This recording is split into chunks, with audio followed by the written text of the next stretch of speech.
Broadcasting live from the Business RadioX studios in Atlanta, Georgia, it's time for Atlanta Business Radio, spotlighting the city's best businesses and the people who lead them.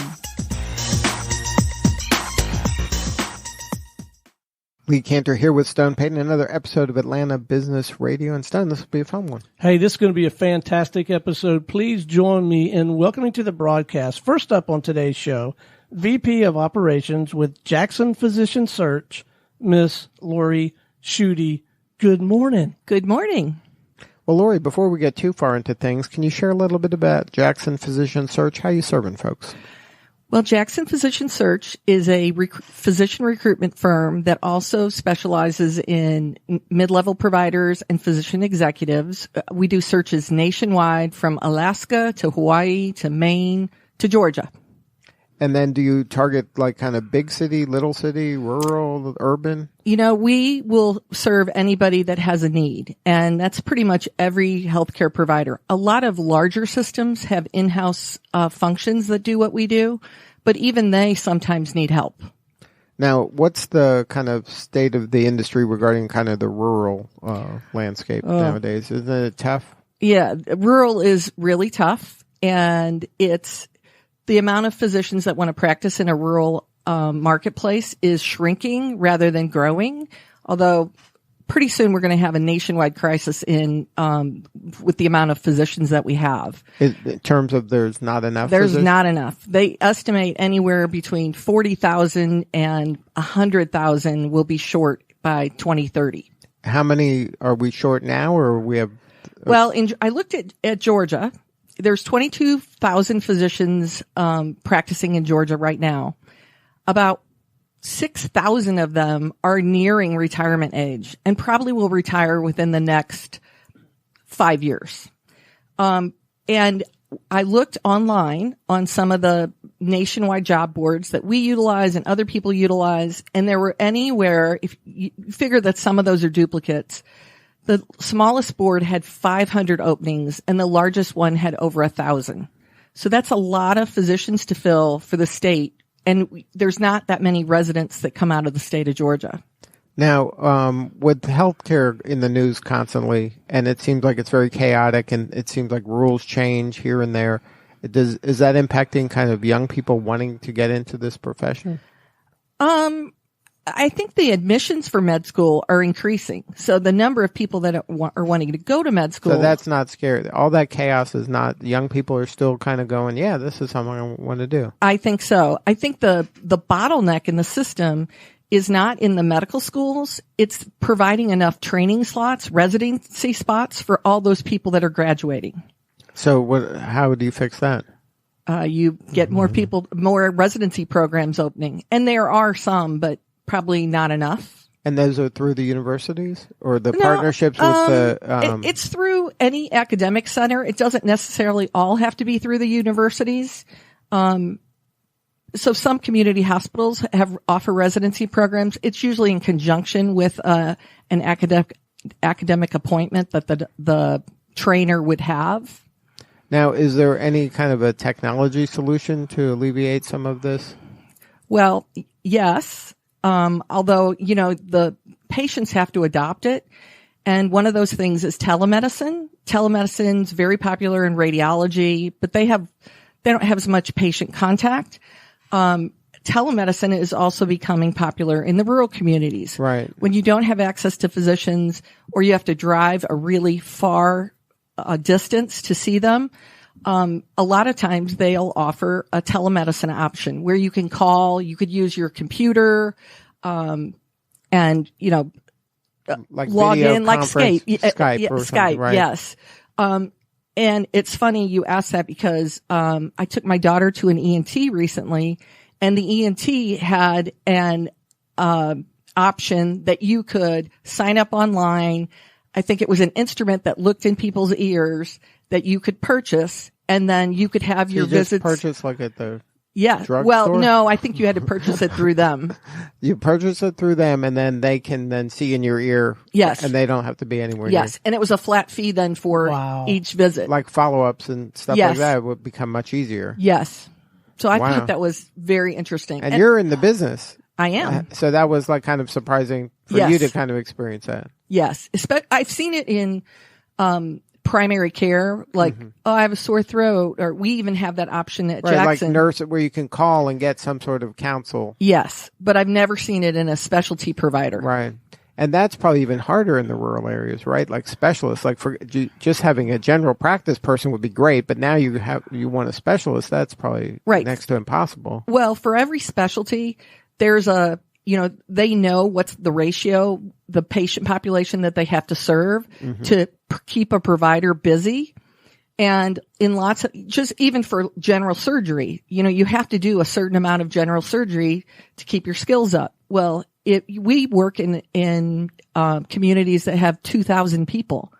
That's just not enough people to support any kind of specialist. Right. So if you need specialty care in those situations, you're going to have to travel. That's just a fact. It's a fact. And there's nothing anybody can do about it, really. I don't think that's going to change. Not today. Not today. But even primary care, I mean, it would be great if there were more primary care physicians serving the needs of the rural population. So now, when you're kind of recruiting in these areas, what's some of the kind of pros and cons you kind of do to woo them into to going into one of these less populated areas? Well, we recently did a survey, and we surveyed hospital administrators in rural communities and physicians that worked in the rural communities. And I think most people think, and certainly administrators put compensation at the top of the list, that's the driving force behind physicians. But it really isn't what they want. I mean, certainly they want to be paid fairly, but they also want to have autonomy. They want to have a good work-life culture. They want to function as a team. And I think you have autonomy when you're in a much smaller institution. You're kind of like a big fish in a small pond, where if you practiced in a larger institution, a Wellstar, Emory, you're going to be a small fish in a very big you're pond. You're a cog in a machine. Exactly. Right. And you don't have as much say. They also are interested in leadership opportunities. Can they kind of set the direction for the institution? You're much more able to do that in a smaller rural facility than you are in a big system. Now, we've interviewed a lot of people in different industries here over the years. There was a company that does IT, and then they put all the smart IT people, they put them in rural areas. And they partner with the towns to bring this kind of big IT companies to these, they call them secondaries, to these smaller areas. And what they found is a lot of people, from a quality of life standpoint, they can go in there and, like you said, make a bigger impact, have a lot more, they're the cool kids. Like, there's a lot of benefits of that. And a lot of people maybe were from there. It gives them a reason to move back there that maybe wasn't in the cards. They thought, in order for me to be successful, I have to go to the big city. And here's a chance for me to operate and do what I love to do in the small town that I grew up in. And it can still work out and make sense. Is that part of the sales pitch as well? We see that. And in the survey, we also identified that one of their top 3 driving factors is being proximity to family and friends. Mm-hmm. So, and a lot of, I don't know what the percentage was exactly, but a majority of people who were practicing in rural environments grew up in rural environments, or their spouse grew up in rural environments. So they kind of knew what they were getting. There's like an emotional, it's hard to even, kind of put a metric on that. It's a emotion. Yes. And I think it's a very different feel. I don't know if you ever have seen the movie Doc Hollywood. Right. That's what I was thinking. Yes. It's very, you're very much a part of the community. Right. Everybody knows you. You have a different relationship with your patients than if you were practicing in the city and see them maybe once or twice a year. Right. At best. So now, how'd you get into this line of work? Well, I spent 16 years working for the Transplant Association in St. Louis. And then I went to work for a different physician recruiting firm in St. Louis. And then I came here to Atlanta. So, are you enjoying Atlanta? I love Atlanta. The only thing I don't love is the traffic. The traffic. That's what I hear a lot, the traffic. The weather is fabulous, though. Yes, I'm sure compared. Now, in your work, what are you spending more time doing? Just meeting different physicians or meeting these the people who need the physicians? Well, both. You have to kind of think of us as the Match.com of physician recruitment. Right. We work for our clients, so they retain us to fill their positions, and then we work with the physicians to recruiting those physicians to fill those jobs. So it's some of both. And sometimes most of the time when we're hired, the position has been open for a while. They've tried to fill it on their own and we're unsuccessful. And sometimes that's due to the process that they have, not that they had a lack of physicians interested. So, and I'll give you a good example. If team-based care is important, I did a talk at a national meeting and I asked the question, how many people in the room think that team-based care is important and you're utilizing it? Almost every hand went up. No one's saying no. Right. Well, a few people did, but, and then I asked, how many of you ask questions during the interview that gets to the heart of how this individual would work in a team? And very few hands were raised. So it's one of those situations where it's important, but they're not necessarily interviewing for those skills. And it's also, everyone's recruiting is what we tell our clients. So for you to rise above the noise and your competition, you're going to have to do something special to make this candidate feel special, want to be there. And a lot of places, when we ask them about what they do and how they do it, it's no different than anyone else. It's not special. It's not personalized. It doesn't get to what the heart of the physician's issue is. And the fact is, most physicians, if they switch jobs, if they're practicing and switching jobs, they're switching for a reason. If they're coming out of training, they're looking for their first job, they're looking for other things. So I think it's really honing in on what's important to that physician. And, maybe they don't want to work 100 hours a week, and maybe they want a little bit more relaxed lifestyle. If you know that, then you have to paint that picture for the physicians of that's what your life will be like here.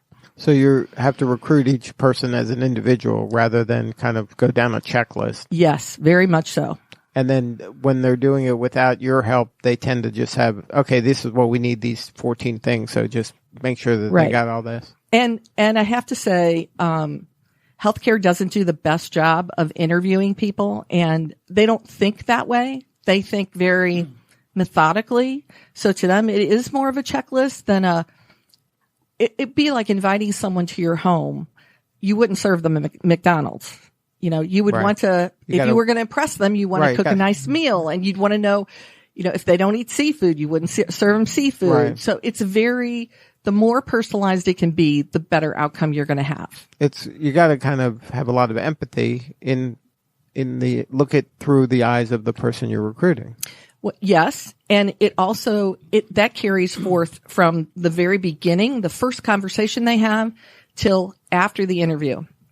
My favorite story is we had someone that we were recruiting in New Hampshire, and it was a single mother who had a 12-year-old child. Maybe he was 12 or 14.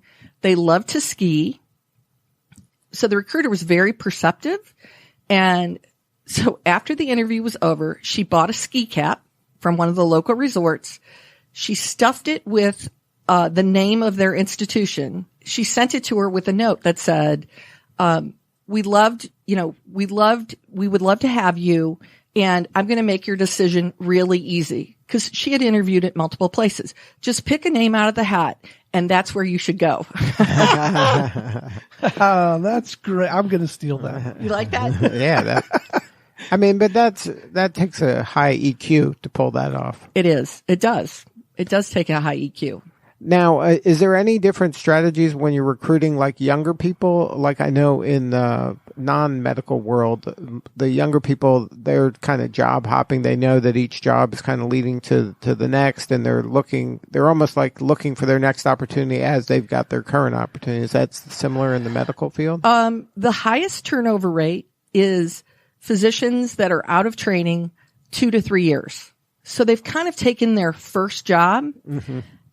I don't necessarily think that's because of job hopping. I think that's because when they take their first job, they're trained as a medical professional. They're not trained as a business person. They're not trained as an employee. So they don't ask questions that are really get to the heart of their day-to-day life. For example, my best friend in St. Louis is an OBGYN. When she took her first job, she moved to a practice that was across the river, but it was still considered the metro area. The owner of the practice, it was 3 practicing women that practiced together.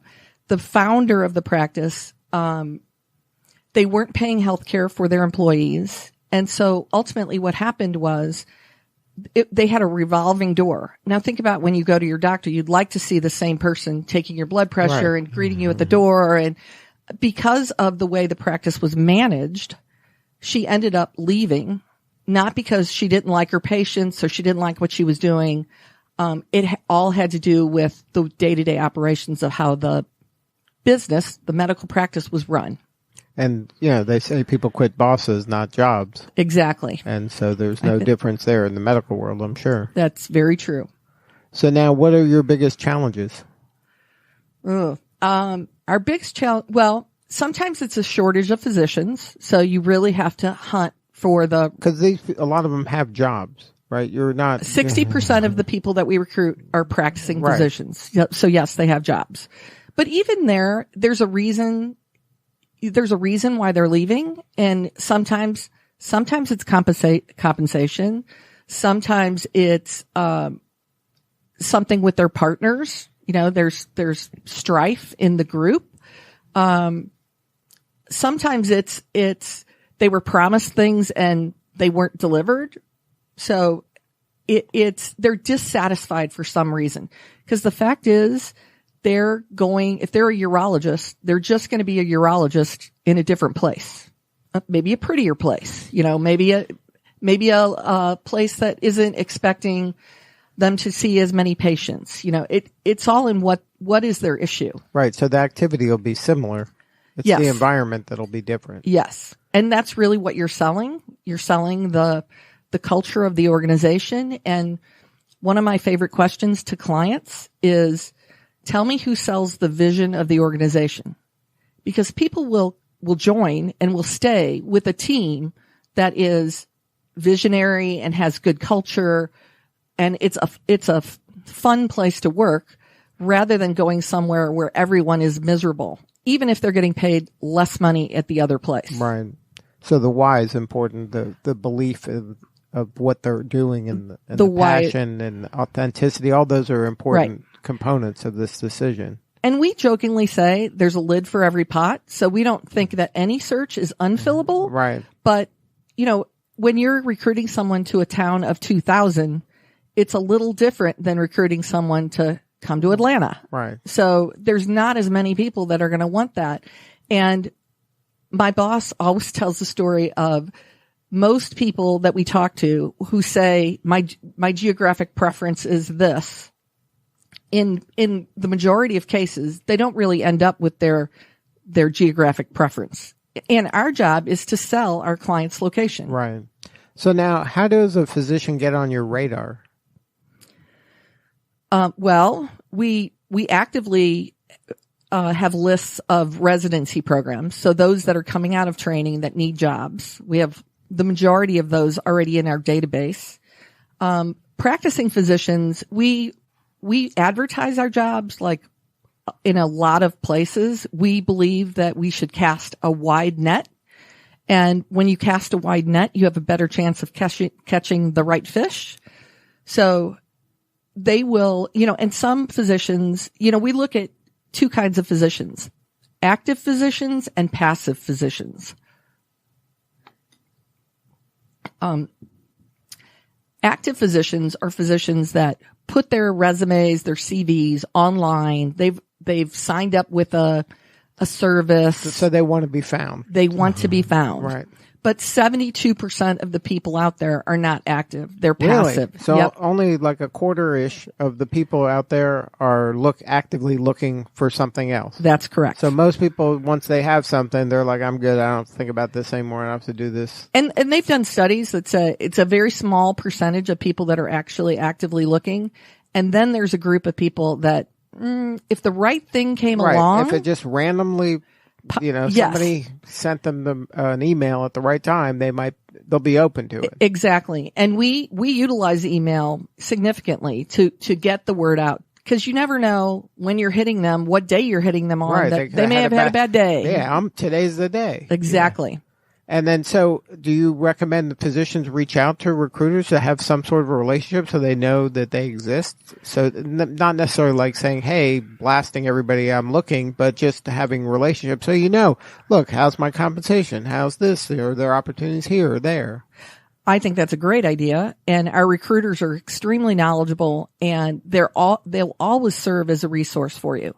So if you call them and say, here's my situation, I'm not looking today. I'm not looking today, but, you can sign up for job alerts on our website. Mm-hmm. So there are things that we could point them where they won't be inundated with 1,000 people calling them and hounding them, but still have their feelers out, so to speak. So now what is the kind of the medical provider looking for when they say, okay, you know what, we've tried this, we're knocking our head against the wall, we can't fill is it usually one slot they're trying to fill, or is this something that they want a relationship so they know that whenever we do need a physician that, I'm going to call the Jackson folks? The majority of our clients are repeat clients. So, but it starts typically on triaging one job. Sometimes it starts with one, but not always. Sometimes, depending on how large they are, they may have multiple needs. Of course, if you're successful with the first one, there's usually more to have. Right. Exactly. And it's like when you find a good painter. Exactly. And the turnover rate with physicians is about 8%. So even, if you have a group that has 100 physicians, that at least 8 of them are going to leave. And that doesn't count other things that might happen, a retirement or, and we know that a huge percentage of our physicians are nearing retirement age. So they often work past 65, what we consider normal retirement age, but they, you have to be prepared for that. And I think sometimes healthcare institutions think they're going to leave, they may leave in 30 days and we can fill that job in 30 days. That's not really the way it works. What's usually the time frame? Well, if you recruit a resident, they all finish their training program July 1st. Right. So there's a clock and now it's go. Right. Tick, tick. So if you say, I need them November 1st, you're not hiring a resident. So practicing physicians, now you think about, when do most people make moves if they have families? Well, they don't want to pull their kids out of school. School year. Right. Yeah. So even if they accept a job, they may not want to start until the summertime. The other defining factor in there is they can't always, they have to give notice at their current employer. And sometimes that's 30 days, sometimes that's 90 days, sometimes that's 6 months. Wow. So it's not like 2 weeks. 2 weeks and I'm out of here. So now, any advice for that kind of hospital administrator to keep their physician happy? Well, I think you have to listen. I think you have to understand where they're coming from. And I think there's a high degree of frustration with physicians, not even necessarily from the institution, but there's so much bureaucracy that's been put on top of them from the government. Even electronic medical records, which should be a really good thing. Right. In theory, it's supposed to make their life easier. Yes. But I would tell you, my friend that's an OBGYN said, it doesn't make me a better doctor. Mm-hmm. So, and she spends countless hours at home just trying to keep up with her medical records. Right. I don't think we understand how onerous that can be. So now if somebody wanted to learn more, if they're a medical provider or a physician, it's a website? Website is jacksonphysiciansearch.com. Good stuff, Lori. Thank you so much for sharing your story. You're welcome. Hey, stay with us. We got one more guest we're going to visit with this morning, all right? All right, next up on Atlanta Business Radio, we have with a CEO with GXG, Mr. Craig Lemasters. Good morning, sir. Good morning. Thanks for having me. Well, we are delighted to have you on the show. What did you learn in that last segment? Well, I was going to say, I hope we can continue it because I was sharing with Lori earlier that my wife's a radiologist. So this is near and dear to my heart. Networking. Everybody's networking. That's awesome. I want to call my 4 kids and tell them to go to medical school now, too. It's really fun.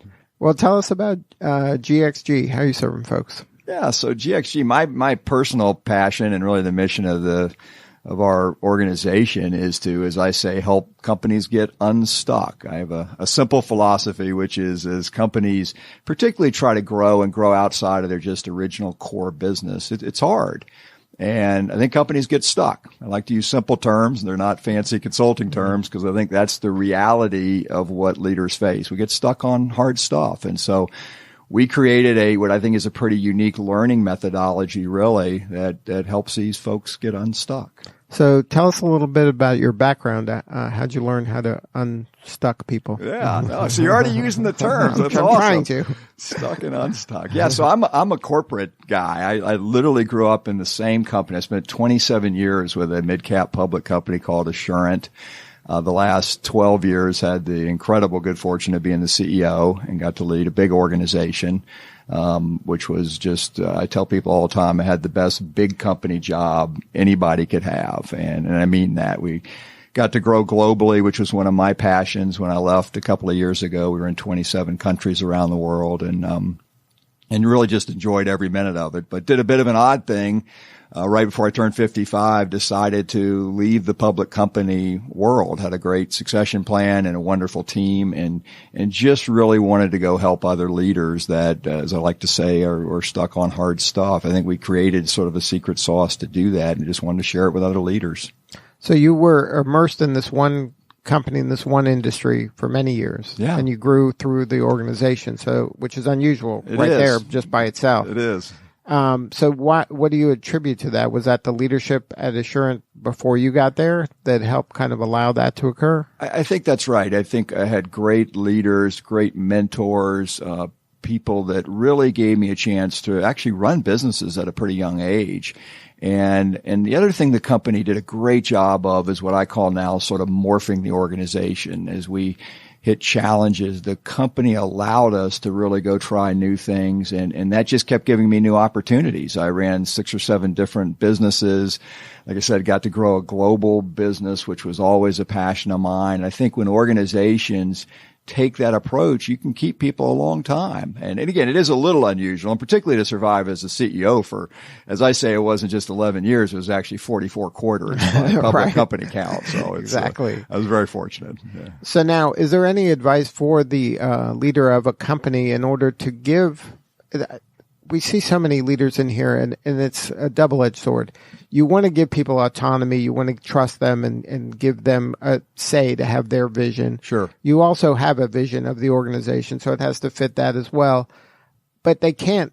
You want to allow them to fail, but you can't fail too much and keep growing. So how do you kind of keep that balance? Because you need people to fail and try things that may or may not work, right? You want to take educated guesses, but the marketplace is fickle. Right. Yeah, no, and it is a balance. I think that's the right way to think about it. One of the things we do in part of our organization now is a coaching practice. And one of the things I'm a big fan on is this sort of concept or philosophy around telescoping as a leader, right? So we know when to telescope in and look at a lot of detail, and we should understand the detail of the organization, but equally or probably more importantly, knowing when to telescope back. and really unleashing the power of these leaders and letting them do it. And that's hard. I mean, you've hit on something very important because it's hard as leaders to do that. Transitioning from doing to leading is not an easy thing. And we want to, I put it in air quotes, help our leaders, right. which really means micromanage and try to do That's the work. That's the trap, right? It's a trap. It really is a trap. And it's fun when I see leaders, and I was fortunate to have a great team of young leaders, and part of why I was comfortable leaving when I did, because they really got this concept over a number of years that it is better to step back, unleash them, but always be prepared to telescope in. If we see somebody running off the guardrails, we want to jump in. Right. It's that, again, another balance of, delegate and abdicate, right? You can't just say, okay, you're on your own and I'll check in at the end of the quarter to see how we did, right? Yeah, then you're disappointed, right? Like, what happened? Yeah, and then we get mad and it's a lot of frustration. But some companies will then they fire the person, then they bring in somebody else to fix, or they hire a consultant to fix it. They hire a consultant. It's a vicious cycle, actually, with a lot of organizations. But you see, that's systemic. You see this all the time, don't you? It's everywhere. It's one of the biggest challenges to organizational growth, actually. We focus on a lot of things, but we spend less time on the people part of it. And then when we do focus on the people, it tends to be very tactical development work. Right. What you're talking about is super important, but it's a nuance. It's not just an obvious, easiest thing. And it takes a lot of time. If leaders will spend time teaching that next generation how to do this, then organizations tend to thrive. Now, you use the word nuance. How does nuance fit in a world where we have so much data and there's so much metrics and numbers, and we can see that you hit that number, you didn't hit that number. Yeah. And then people rely on that to make decisions where you kind of eliminate some of that nuance. Yeah, I think it's right. It's hard, right? Because we have access today to not only data, but real-time data. And I think, quite candidly, it's become a crutch for a lot of leaders, right? We've stopped investing time in really the people and the next generation of the organization as a result. This idea that we can run by analytics and we can talk about AI and all of the wonderful tools that are either there or emerging. But the reality is business is about human beings. Right. A human is going to buy something and a human is going to sell something. Absolutely. Absolutely. If I go back to Lori's talk, right, radiology is an interesting field to me. And if you think about the AI implications in radiology and teleradiology, yeah, there's wonderful tools that can help. But at the end of the day, human being has got to look at that and draw on their wisdom of decades of work to really understand the diagnosis. And it's the same with leadership. So now, are there any kind of clues for the leader that, hey, things may not be stuck right now, but we're on the path to being stuck? Yeah, absolutely. And I have fun with this because it's just it's incredible being able to meet with particularly CEOs and C-suite leaders really all over the world now in the work I do. I was in one industry for a long time, and so it's fun for me to cross over to a bunch of different industries now. And that is the conversation, right? Are we stuck, right? And I define stuck very simply that we're just not moving as fast as we would like. It's not that we're not trying. It's not that we're not making progress. Most organizations are, but we're typically never moving as fast as we would like, right? And so, after a little bit of conversation, most CEOs will open up. They understood I sat in the chair for 44 quarters, so I kind of get it, right, from that standpoint. But the ones that don't, I kind of have fun with this idea of what does stuck look like, right? And we actually came up with a fun list of the symptoms of organizations being stuck. And I have fun with it because I just ask them questions. And it's simple things. And I can ask you guys this. You have your own business, right? Sure. Tell me about your email. Right. And people are kind of inquisitive, like, what do you mean? I said, well, how many carbon copies do you guys use the CC on your email? Right? And everybody thinks you're kind of messing with them. Like, of course we do. We love CCs.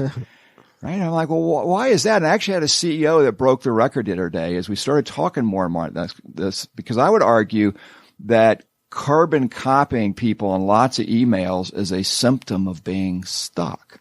Right? Think about the psychology of that. Why would we CC a lot of people on stuff we're working on? What does a lot mean? What's the personal the personal record is 357 carbon copies. 350. Yeah. It's amazing. That's like you have to use MailChimp to do that. Like you can't send that through your regular email. Yeah. And the scary thing is this is a big public company, a client. that you would know. I mean, this is not like just a small business that has nothing else to do. Do you think they're trying to spread the accountability? They don't want to take out, is that what, that's the underlying thing right there. That's how they're stuck. And so what we do is I call it this vicious cycle, right? So the first symptom is we have lots of meetings, right? I love to ask people how many meetings we have. Like, oh, we have a lot of meetings. And we're proud of it, right? It's kind of funny, actually. Like, oh, we're proud of it. We have so many meetings. We do this meeting. I'm like, wow, what's the output of those meetings? Well, we send out these documents, and this is where the CC thing comes in, and we copy everybody. I mean, we are so good at this. And I said, that really wasn't the question. Because it's transparency. Right? Yeah, under the guise of transparency. Yeah, what do we solve? Like, you got some challenges here, right? You're a public company. I can read your financials. Like, how did you do that? So those are all symptoms of being stuck. Another thing we call buzzword salad. Like, if you look at an organization and measure how many buzzwords they use. That's their own internal language? Yeah, it's their own internal language, right? We've literally created a whole language, right? It's like learning a whole new language. It's like, why do we do that? Why can't we use simple words? Like, we're just stuck on stuff, right? When I talk about companies moving from their core, fancy word is adjacencies, right? We come up with all this vocabulary. It's just new stuff, right? It's just new stuff we're trying. But when I see these buzzwords, again, it's this vicious cycle. And my favorite is the whole ideation thing, right? Think tank, ideation. Some would call it design thinking. Nothing wrong with design thinking. There's a whole industry out there. But when that becomes the end and not the means to an end, then we're stuck. And if you look at most organizations that I've talked to in the last 3 years doing this, that's the end state. It's like they want to tell me, hey, we had these great ideation. We had this whole design thinking. And look at all this stuff we came up with. That's awesome. What are you going to do with this to get the organization unstuck? Guess what? We're going to carbon copy everybody. Right. So you start to see this vicious cycle that gets created. It's kind of fun, actually. And then the CEO's sitting there going, well, I guess we're stuck. And I'm like, well, yeah, we could have saved some time just admitting that. All right, I got to know this. So you're still Craig Lemasters. Yes. But you're not Craig Lemasters with Assurant anymore. That's right. So how is the whole sales and marketing thing working? And was it tough, at least in the beginning, when you went out and we're Craig Lemasters? Yeah, it's a big transition. I mean, again, I did one thing my whole life. I mean, my background is less interesting than 99% of the population, I suppose, but I loved every minute of it, like I said. But big transition, running a big global company, and to literally having my own small firm. So it took a while, quite frankly. It was, I tell my friends that are still in corporate, big jobs that it was a year of just decompression from the life of a public company leader. It's a blast, but it's a pressure cooker. And don't think that it's not. I get very frustrated when I see people get attacked sometimes in companies, and there's a lot of money in it and all of that stuff. But these are hard jobs. I mean, it is not an easy thing to do, but a big transition for me. I think the difference, Stone, is that what I wanted to do, like I said, right before I turned 55, was to go just pursue, as long as I was blessed with good health, to go pursue some things that I was really passionate about. So here's the way I look at it very simply. This is the part that I do now of a CEO's job, right? A big part of a CEO's job should be getting unstuck and go executing. We've got a lot of people that depend on us, right? That's the part of the CEO's job that's a blast.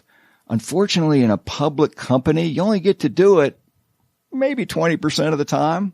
There's a lot of governance, shareholder meetings, just stuff. And I'm not saying that's wrong. You have to do it.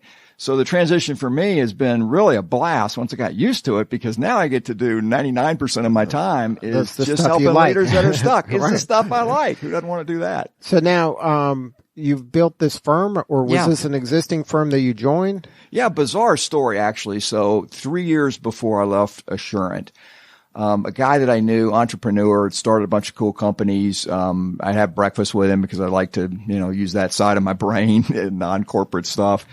And he had the foundational idea of what is now GXG. And it was super simple. And I was stuck at that point on digital transformation. So he had a methodology, or you had this methodology? He had the idea, which was really, and I call it just a simple wisdom-based learning concept now. So he had the idea that I've got all these really smart operators, not consultants, but people that are actually running companies and pieces of companies, that I could put together a little board and help you get through this digital transformation. And I literally bought it on the spot at breakfast. I'm like, that's a pretty cool idea. but I don't have any other better ideas. So let me try it. Cause I had been frustrated. I'd been trying to digitally transform the company for 2 years and we were getting nowhere. So he formed this little board. It was 5 just complete rock star digital minds from other companies. Again, not consultants. These are people just running parts of digital. And literally, and we use the same process today. It's 3 meetings over about 8 or 9 months, simple 1 day, 1.5 day meetings. And it literally transformed our organization. We built an entirely separate digital company, and even today it's the fastest growing part of Assurant. And so it just blew my mind, these inflection points as leaders sometimes where you bump into something, which this was. I bumped into this guy at breakfast. And it does change the way you think about stuff you've been doing and just in this case with learning methodology. So long story short, it worked at Assurant, didn't think much about it. Leave Assurant. Didn't really know what I was going to do. I love speaking and helping others on this topic. So it wasn't like you left and go, I'm going to call the... No. He actually called me. It's kind of a funny story. The guy called me and we'd kept in touch and he wanted to scale a business and not really an operator, so he needed help scaling it. And over a series of meetings, actually ended up buying the company at Dunkin' Donuts. So first acquisition ever done at Dunkin' Donuts, perhaps. But so you bought this...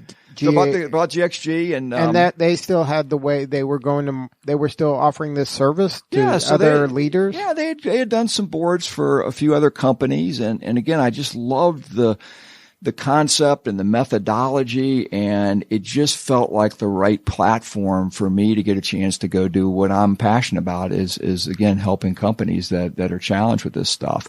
And so I did that 3 years ago, and he stayed on as a partner for about 1.5 years. And then 1.5 years ago, bought him his shares out. And so been doing it with my little team for the last 1.5 years. So now the team is people who run their own companies that aren't really consultants. They're just leaders. Yeah. And then you just say, hey, it's time. And it's like the Justice League. You all convene and you just show up at some other company to save them. That's a visual I haven't quite thought of, but conceptually it is correct. But yeah, so I have a small team here in Atlanta that are direct, obviously, employees with GXG. So we've been able to build and attract some really bright young talent. So then people who ran those, it's not that model anymore. Yeah, well, it is the same model. But we have our own team that facilitates this whole process. So we have a GXG team and then our network, as I call them. So we have a pretty big network now, almost 1,000 operators that are in our network. And again, these are people from industry, that run various, types of businesses, have different skill sets that as I talk about, and the way I describe the business model, just have wisdom in a certain swim lane, which is the missing ingredient as to how we get unstuck. So now what does engagement look like? So what's somebody's stuck or they think they're stuck. They call you up. Hey, Craig, I think I'm stuck. Yeah. You deploy, the bat sign goes up and then you all deploy. You're sticking with this, aren't you? This is a theme that's just going to keep on giving here. So what happens? Yeah. So we, I can't get the bat sign out of my head, but so we've been fortunate. We have a great group of core clients and the process has worked. I'm an output driven person. So we are driving through the board offering. We have 2 offerings, but the board work, we're driving for a very specific goal, which is another challenge most companies had. We don't clearly articulate and define what I call the B. Let's just go from point A to point B. This is not fancy again. So we've been very fortunate that the model has worked to help them get to point B across. We've done it in the last 3 years across almost every industry, the medical field, healthcare, financial services, chemical, consumer packaged goods. So the board is engaging you there. So the philosophy is working across that. Yeah. So a company would come to us or we would find them and they're stuck, let's say, on digital transformation, which was where I found GXG. And we would build a board, and it's typically 3 or 4 external advisors, 3 or 4 internal members. So if you picture a board table, that's who's sitting around it. Mm-hmm. And over this series of 3 meetings, and it takes about 7 or 8 months, then we're going to get them to point B. Very specific output.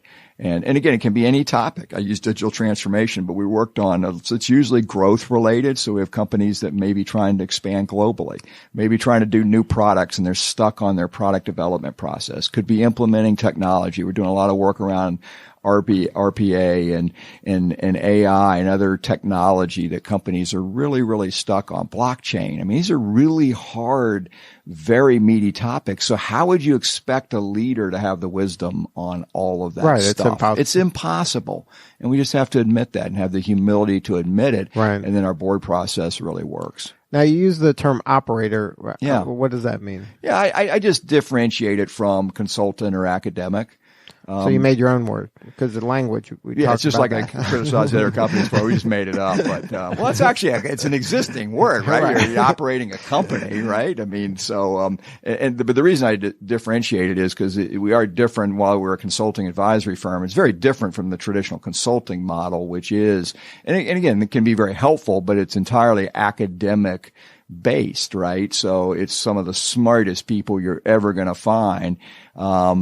But they tend to not have the experience that an operator would have. And quite frankly, it is that definition. And you'll hear me talk a lot about wisdom. Wisdom is the missing link in getting people unstuck. That was my hypothesis as to why it worked for me and why I see it working with our boards today.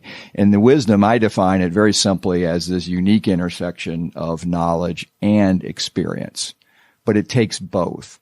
And what happens is, I think, organizationally, as we move away from our core business, where in our core business, we should have a lot of knowledge and experience, right? I mean, you guys doing what you're doing, you know a lot about doing this radio thing, right? I mean, you better have the knowledge and experience. You're good at it. This is your thing. But as you move away from that, if you guys woke up today and decided we're going to get in the healthcare search business, we like what Lori said. This is too good to be true. Seems so easy. We're going to if Lori can do it. Anybody go on can do LinkedIn, put doctor. Yeah. How hard can it be? Right? And we laugh, but guess what?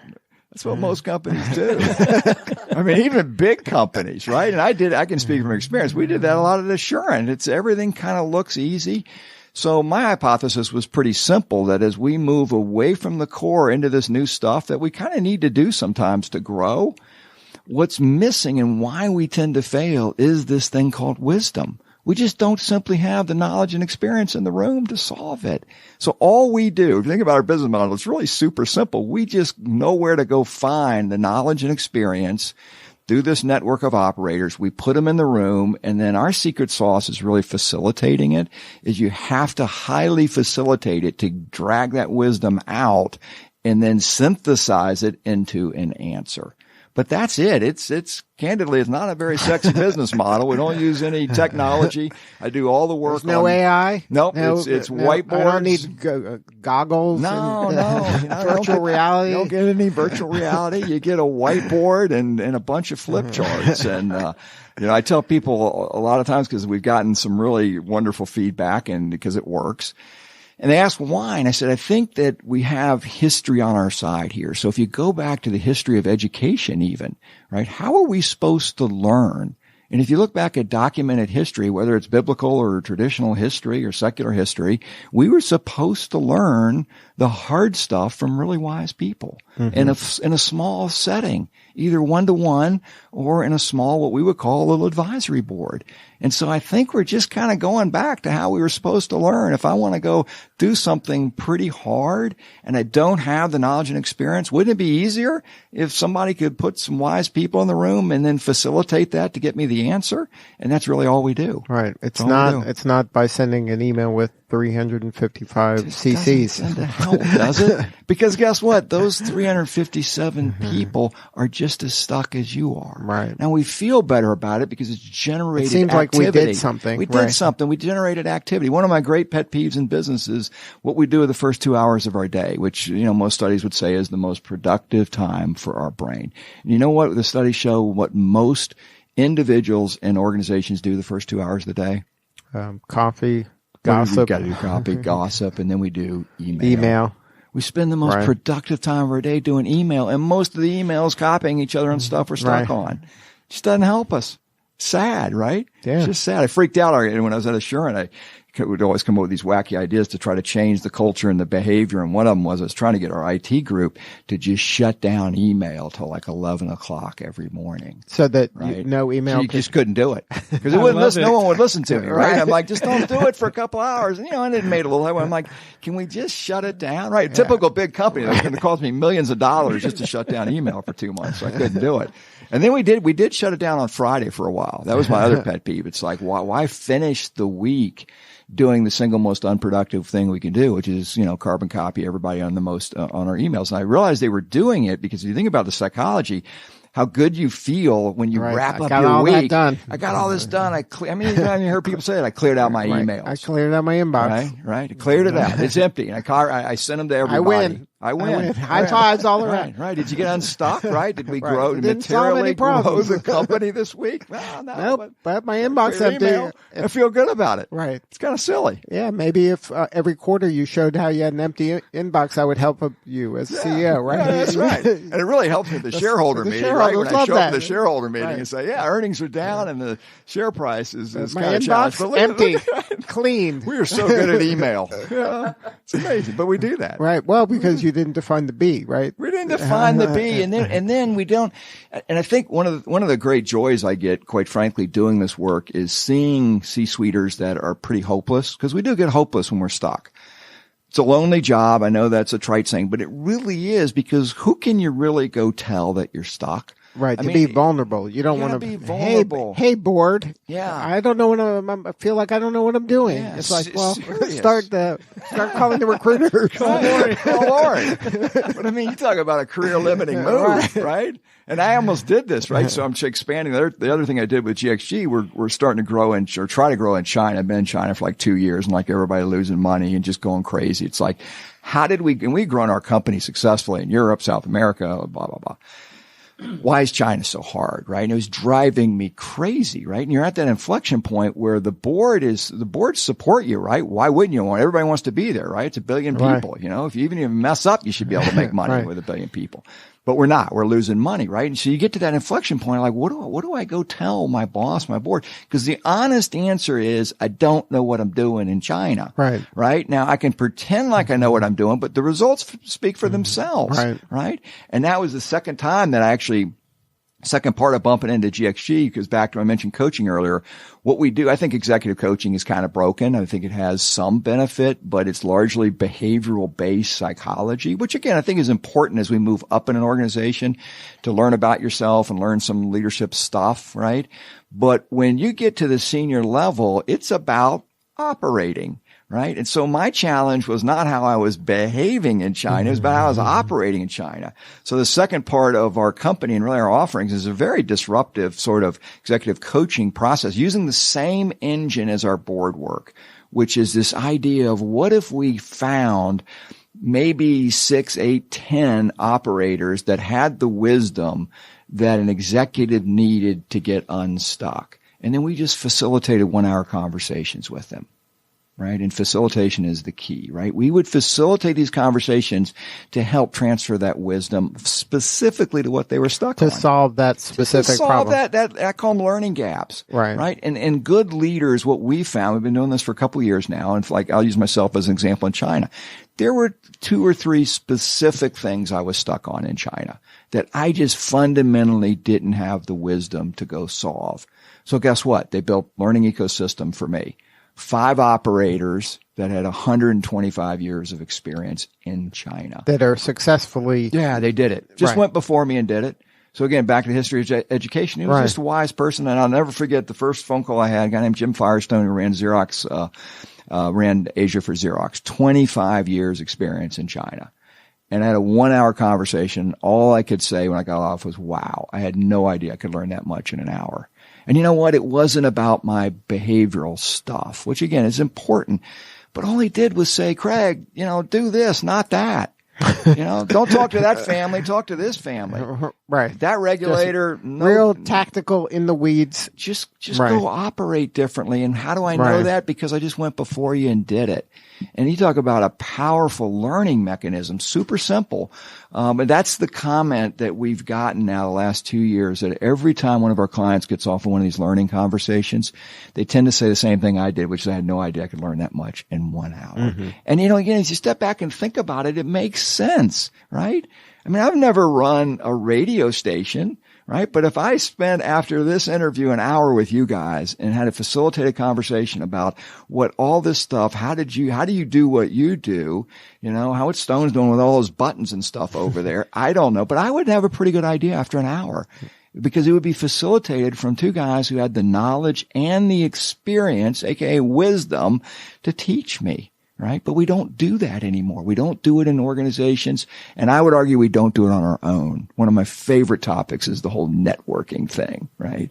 I just think it's broken. It just doesn't work. So now, in lieu of networking in a traditional manner, you're saying to create these opportunities where you're speaking directly with the person who has already been there, done that, with whatever that pain point or wherever that place you're stuck is. Yeah, that's right. Yeah, we just want to go, first of all, identify what the learning gaps are, and our clients have the humility to share that with us, because we kind of know. Right. I mean, we don't know. We've either never been asked or asked in the right way, but we identify the learning gaps. Like, what are the 2, and it's a simple question, like, what are the 2 or 3 things that you would like to really understand to get on the other side of this challenge? That's all.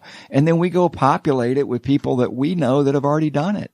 So then your value proposition is that you have this really diverse network of experts that you can kind of deploy to solve pretty much a lot of problems. Anything. Yeah.